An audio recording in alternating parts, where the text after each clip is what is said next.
that was scheduled for about now has moved back to after one more support race, and it's underway now, as you can see. Porsche Sprint Challenge, round 7. Earlier we saw Matt Armstrong take the win after Steve Roberts lost the lead after contact at the complex. Armstrong and Roberts again on the front row for this round 7 of the Porsche Sprint Challenge. Tim Harvey and David Addison in the commentary box.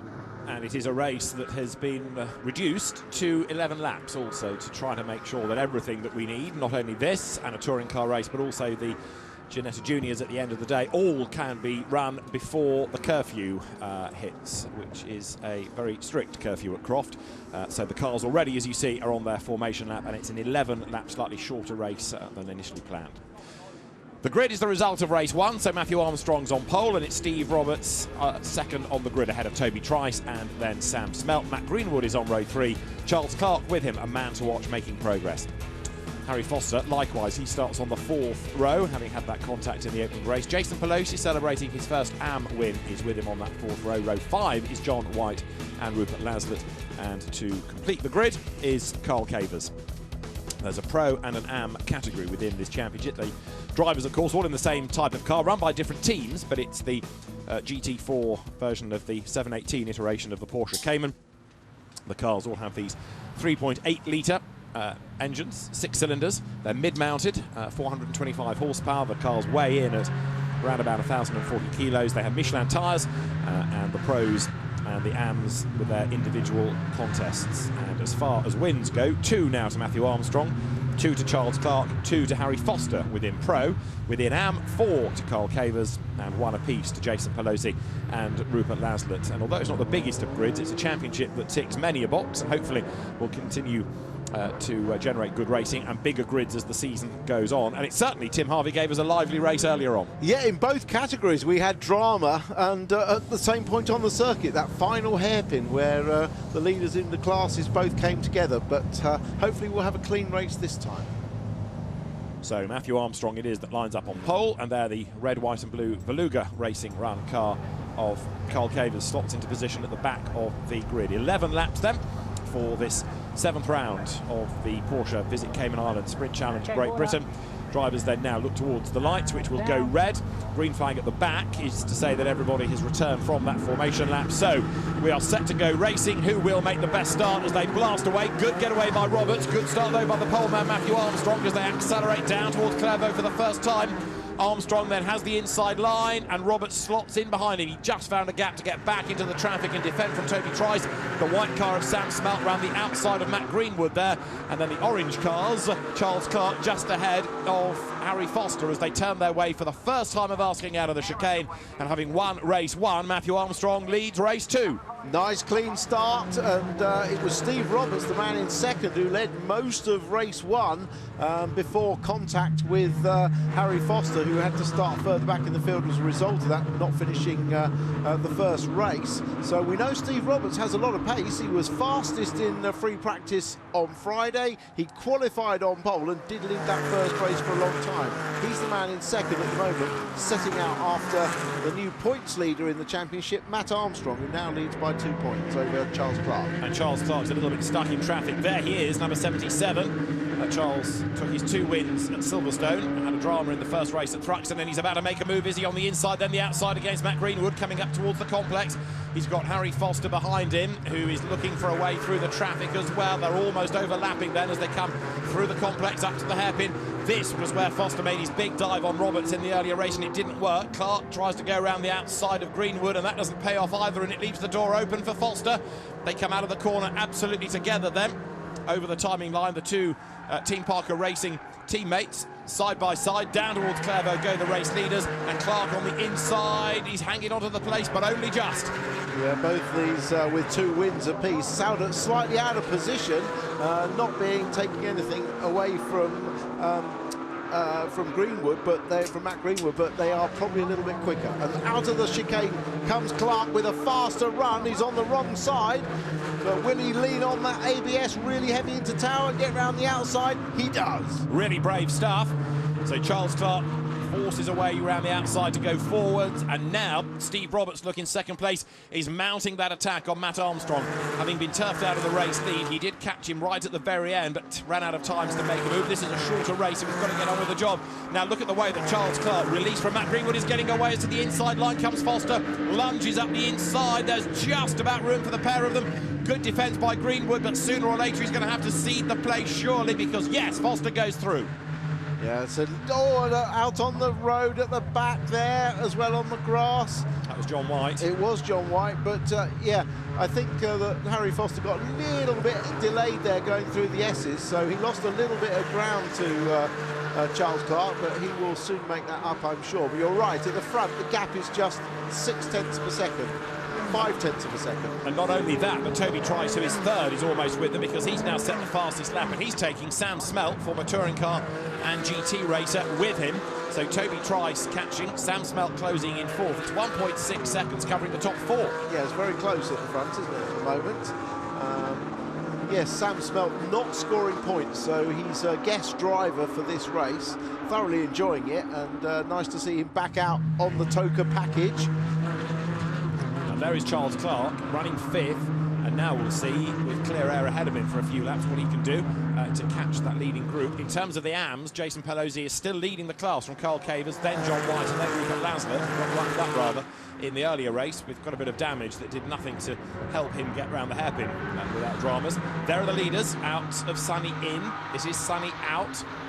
And you can see Smelt now giving a hard time to Toby Trice, who really has dropped back on this lap. Yeah, he has. Must have made a small mistake somewhere. The track is actually quite dirty offline, and Smelt looking for a way through. Can he get round the outside, duck back inside? Will there be a gap? No, that's covered off. Smelt tries the outside line. In the meantime, Steve Roberts was half a second back last time. He comes over the timing line with Armstrong, still half a second up the road, and Matt Armstrong has just done the fastest lap of the race, so he edges away ever so slightly. Their third is Trice, just keeping Smelt at bay.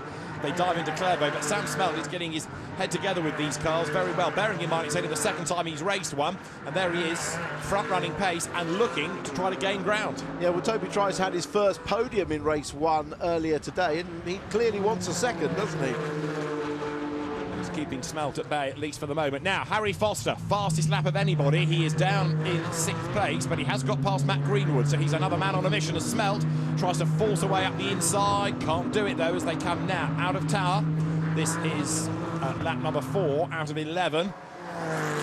So all the drivers with this shorter race needing to get on with the job as quickly as possible. And again, Sam Smelt's got good speed and good bravery up the curb. Yeah, he was. I thought he might launch it down the inside into Sunny in, but he didn't do it. It's a little bit difficult when you're a guest driver, because you don't want to affect somebody who's scoring championship points and take them out, but you still want to have a good race. But it does mean you've got to be a bit cautious in terms of how you overtake. Now Sam Smelt is all over the back of Toby Trice, and they're being caught by Charles Clark, who in turn has been caught by Harry Foster. So this could well become a four-way battle pack before much longer, as the cars now make that run onto the pit straight. The leaders go by 0.4 of a second now between Armstrong and Roberts. Evenly match those two, so it's tough for Steve Roberts to really close, because he's doing hundredths here and thousandths there. This is the fight for third and fourth. It's still Trice ahead of Smelt. But look at this pair, Clark and Foster, because not only are they together, they're catching the two ahead. Yeah, I think they're going to be with them by sort of the end of this lap, halfway through next lap anyway, and then it'll be interesting to see who can make the best progress through the traffic. Towards Tower they come. Foster launches up the inside of Charles Clark, and through he goes. Does he run wide? No, he doesn't. That was a great move, wasn't it? Hauled the car up against, quality driver in terms of Matty Croft. He's been leading the championship, so that was a quality move to get up the inside there. This is becoming now, if you like, Harry Foster's calling card. Full launch up the inside. Yeah. Get out of my way. I'm coming through. Steve Roberts knows what happens if you try to close the door. Yeah. It didn't work then for Harry Foster, but it certainly worked then. All over the grass in the background goes Clark. Yeah, that was Charles. So I called him Matt. There's so many Matts in this race. They're all terms of Matt, but it's Charles Clark, of course, son of Steve Clark, former Carrera Cup racer. So Matt Armstrong leads Steve Roberts as they come out of the hairpin, nose to tail, and Steve Roberts again inching up onto the back. Look at the queue forming for third place. It is still just Toby Trice at the head of it. The leaders go by with 0.3 of a second between them now. Steve Roberts for Redline, inching up onto the back of the Team Parker racing car. Trice third, Smelt fourth, Foster in that fifth place, Clark sixth, and still Jason Pelosi, there he is, leads in AM, but Carl Cavers is only a couple of lengths behind him in second place in the AM category. Yeah, Carl had some damage to his car, which meant that in race one he was literally just finishing the race, but that's all been repaired, and he's looking hungry now for more like his old self, if you like. He had 4 wins on the bounce to start the season. This is the race lead battle, and in the first sector of this lap, Matt Armstrong was fractionally the faster. So look, that gap has just extended slightly. But Steve Roberts really does deserve a win after all he's been through today. And again, a tighter line at Sunny brings him a little bit nearer to the back of Armstrong's car, but he just can't find that final couple of tenths, can he? No, it's going to take a big commitment, isn't it? He's driving for Redline, the local team, who've had so much success here, both in Carrera Cup, and he's very close. He's very close this time. And so here, look, is Foster on the back of Sam Smelt. Now, this is for fourth place, and is Foster close enough to have a go? The answer is yes, but he doesn't have a go there. He might do it at Clairvaux. Good run out of the hairpin. Over the line they come. There are the leaders. Last time 3/10 split them. This time 4/10 splits them. It's a bit elasticated, this gap. Yes, it does seem to ebb and flow depending on where they are on the circuit. I think we're going to see Harry Foster set himself up for a good run through this corner and the chicane, and then do one of his lunges down the inside. Look, he's got a really good run through there. He may even be alongside before they get there, but watch, he will definitely go for it, I'm sure. Smelt covers off the inside line though, moves across as you look at the leaders, but it's behind for fourth place where the drama is building up. What do we see first? Side by side is what we see, and round the outside tries to go Foster, but he ran out of real estate, and so Sam Smelt hangs onto the place, but has dropped back markedly from Toby Trice. So yeah. Trice is away and got in third. Yeah, I could see something coming, and Smelt was clearly going to defend the inside. We didn't see what happened, but I'm sure that Foster went to go to the outside and just ran out of room. Race leaders are on lap 7 out of the 11. Matt Armstrong looks like it could be a double here, as the car of Steve Roberts has not yet been able to commit to a move. He's very, very close as you look at Charles Clark coming up to the complex. Replay here as the leaders then work lap number 7. And up front at the moment, Armstrong with Roberts behind him. 0.4 of a second it is between the two of them. A little bit of damage maybe on Armstrong's car on that right-hand side as he comes now down towards Clairvaux. And again, Roberts 0.4 back, not quite close enough to make that move. A fair play to Sam Smelt, good defence, he's kept Foster behind him. Yeah, they hadn't driven these cars before, but test here, and he soon got acclimatised, and you know, it's always easier in the second race when you've had a race under your belt, just to sort of know how the car will feel throughout the race. Race leaders into Tower. There's that little bit of debris, a little bit of damage that was on the side of Armstrong's car now being demolished by those behind. Foster does do his launch up the inside of Smelt, who's going to get forced out wide if he's not careful. But again, he does stick out his elbows coming off the corner, and Harry Foster here is finding it harder work to get through the traffic. Sam Smelt is becoming really impressive in these cars. Bit of a slide is corrected, but he's not just letting them by. He is really up for a good race here, and right now, excellent defence. Yeah, very good defence. Charles Clark's going to get onto the back of these two soon as well, which will give Harry something he would like to get past. While he's got, again, Charles Clark out wide on the grass. We've seen that a couple of times. Is there going to be a different move here? Smelt defends to the inside. That is a slow line.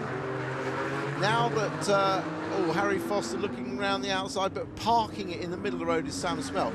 Charles Clark now takes a wide line into the corner to try and get a good exit, using traction control and ABS, but they are adjustable inside the car, everything from 0 to fully on.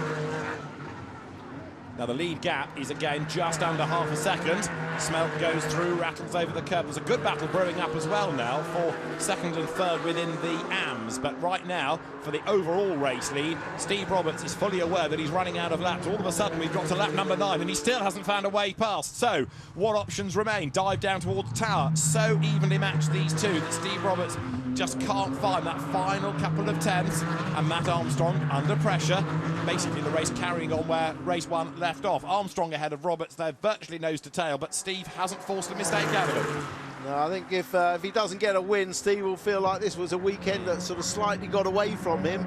Normally you'd say 2 second places is great, but he would have been expecting at least 1 win today. He always seems to have the speed, but it doesn't quite translate. Quick check in the mirror there. There's nobody behind him, so again, Steve Roberts in second spot can concentrate exclusively on what's going on ahead of him. This is that fight in AM I was talking about. Carl Cavers ahead of John White, ahead of Rupert Laslett. Second, third and fourth in class. They're down at Sunny. The race leaders are coming out of the hairpin onto the pit straight, so they're about a quarter of a lap up on these cars. Jason Pelosi leads the category, leads the AM class right now.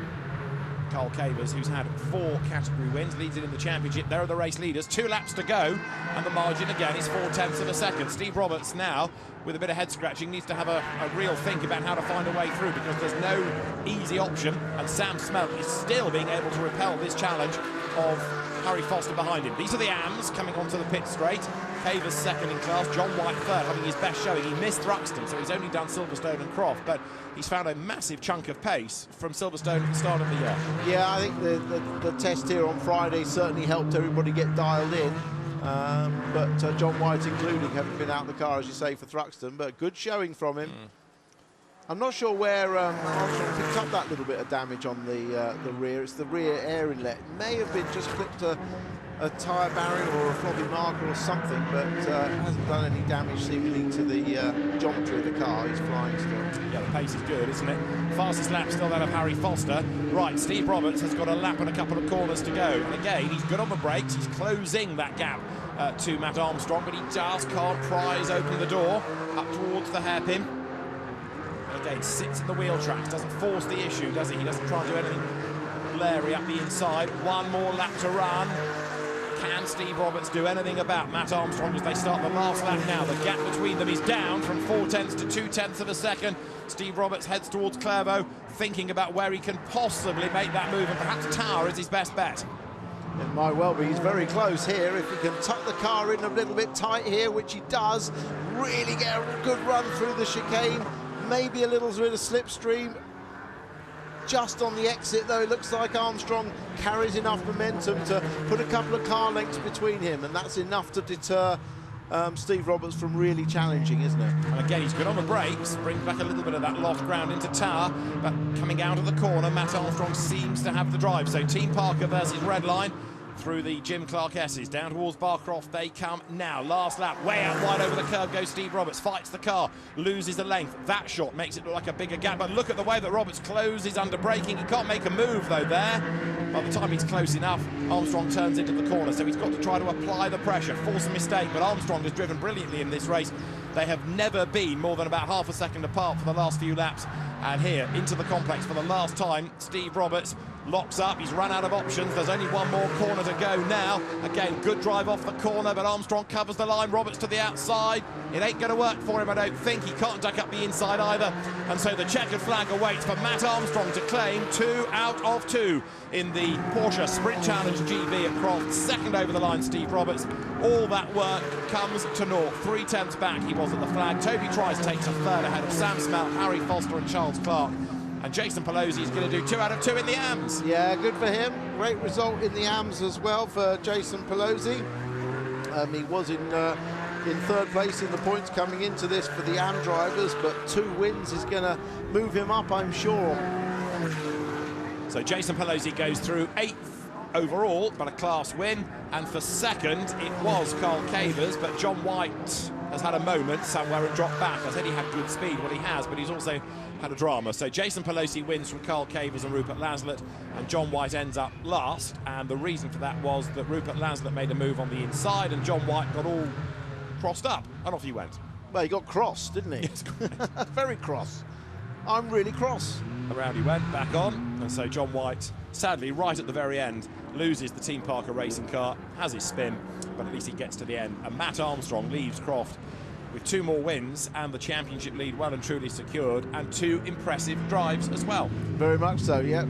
He was a beneficiary of the first race incident, but didn't put a foot wrong when he was in the lead in both races. And as you were saying, Steve Roberts justifiably, I think, can feel this was the one that got away. Leading the first race until he was tagged into that spin by Harry Foster. He was given a warning about it. You can see a little bit of damage on the right-hand side of Matthew Armstrong's car, but it didn't affect him, and he wins by 0.3 of a second. The results of race 2, which is round 7 of the Porsche Visit Cayman Islands Sprint Challenge GB from Croft. Matthew Armstrong the winner, from Steve Roberts and Toby Trice. 4th.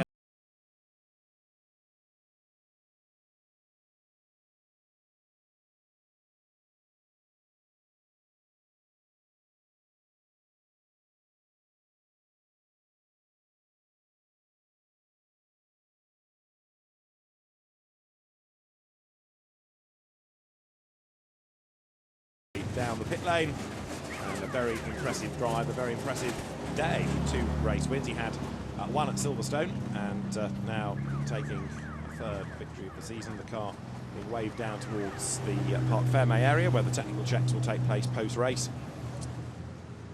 And it's going to be Matt Armstrong, who will be a very happy man, I'm sure, once he clambers out of the car. We've seen his dad race in the AM class of Carrera Cup GB. Matt came out of karting, coming to Porsches and going very, very nicely indeed. And again, the more experience, the quicker he gets, and it's a happy Matt Armstrong that clambers free of the car. Steve Roberts then, having tried everything to unsettle him, but it just wasn't to be, and at least he walked over to shake hands and say well done. But frustration, I'm sure, from Steve Roberts. So as far as the championship is concerned, in the pro class now, it's an 8-point cushion that Matt Armstrong has over Charles Clark. Steve Roberts 3rd from Harry Foster and Toby Trice. Carl Cavers is 9 to the good in the AM contest from Rupert Laslett. Jason Pelosi, though, is closing fast, and it's John White 4th ahead of the absent Tim Kresick. So a really good day at the office for Matt Armstrong with 2 race wins, and he gets his winner's hat, and he can tell all